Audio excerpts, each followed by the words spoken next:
Assalamu alaikum to all. This is Lamia from Almost English Club. Thank you so much for having me here today.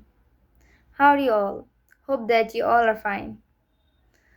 So, today I'm going to talk about do verb. So, let's begin without any further ado.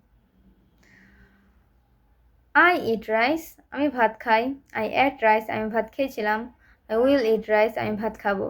You eat rice, তুমি ভাত খাও. You ate rice, তুমি ভাত খেয়েছিলে. You will eat rice, তুমি ভাত খাবে. He eat rice, সে ভাত খায়. He ate rice, সে ভাত খেয়েছিল. He will eat rice, সে ভাত খাবে. We eat rice, আমরা ভাত খাই. We ate rice, আমরা ভাত খেয়েছিলাম. We will eat rice, আমরা ভাত খাবো. They eat rice, তারা ভাত খায়. They ate rice, তারা ভাত খেয়েছিল. They will eat rice, তারা ভাত খাবে. That's all for today. Thank you so much for hearing me.